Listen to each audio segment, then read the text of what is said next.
पाकिस्तान में चुनाव मजाक बनकर रह गए हैं। पहले हुए हिंसक चुनावों के बाद नतीजों में गड़बड़ी की बातें सामने आई। अब नतीजे स्पष्ट होने के बाद भी वहां कोई सरकार बनती नहीं दिख रही, जिससे फिर चुनाव होने की बात होने लगी है। हालांकि पहले नवाज शरीफ की पार्टी पीएमएलएन और बिलावल की पार्टी पीपीपी में गठबंधन सरकार बनने की चर्चा थी, लेकिन अब वो बात भी नहीं बन पाई।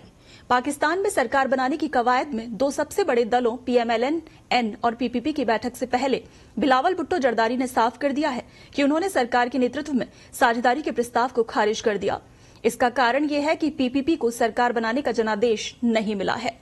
बिलावल ने बताया कि प्रधानमंत्री पद पर बारी बारी से कार्य करने का प्रस्ताव पाकिस्तान मुस्लिम लीग की ओर से आया था।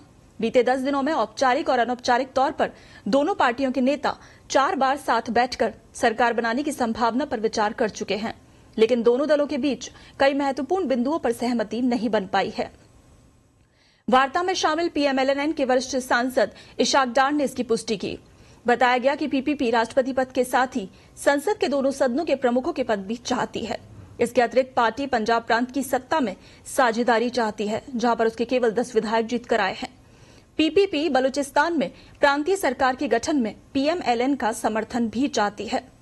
राजनीतिक जानकार बताते हैं कि पीपीपी सत्ता सुख तो लेना चाहती है, लेकिन आर्थिक संकट में घिरे देश की संघीय सरकार में शामिल होने का खतरा उठाने को तैयार नहीं है, क्योंकि सरकार में शामिल होने पर मुश्किल फैसले लेने में वो भी भागीदार बनेगी। मुश्किल फैसलों के लिए वो नवाज शरीफ की पीएमएलएन को अकेला छोड़ना चाहती है।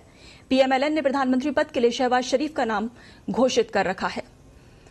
पूर्व प्रधानमंत्री इमरान खान की पार्टी पाकिस्तान तहरीक इंसाफ पीटीआई ने निर्दलीय आधार पर जीते अपने सांसदों को सुन्नी इत्तेहाद पार्टी में शामिल होने के लिए कहा। पीटीआई प्रमुख गौहर अली खान ने जानकारी दी। चुनाव आयोग ने इमरान की पार्टी की गतिविधियों पर रोक लगा रखी है। इसके कारण पीटीआई अपने चिन्ह पर चुनाव नहीं लड़ पाई और उसके उम्मीदवार निर्दलीय आधार पर चुनाव लड़े थे। इसी के चलते सबसे ज्यादा समर्थक सांसद होने के बावजूद पीटीआई नेशनल असेंबली में सबसे बड़ी पार्टी नहीं बन पाई और सरकार बनाने का औपचारिक दावा नहीं कर पाई।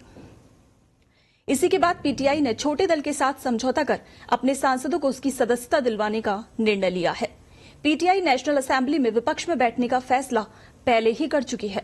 सरकार गठन में हो रही देरी से चिंतित पाकिस्तान के सदाबहार दोस्त चीन ने सभी राजनीतिक दलों से कहा कि वो मिलकर स्थिर गठबंधन सरकार बनाएं। पाकिस्तान में 8 फरवरी को हुए चुनाव में किसी भी दल को बहुमत नहीं मिला। चुनाव में धांधली होने के कारण बड़ी संख्या में लोग विरोध जता रहे हैं। 10 दिनों में सरकार नहीं बनने के कारण देश में अस्थिरता बढ़ रही है।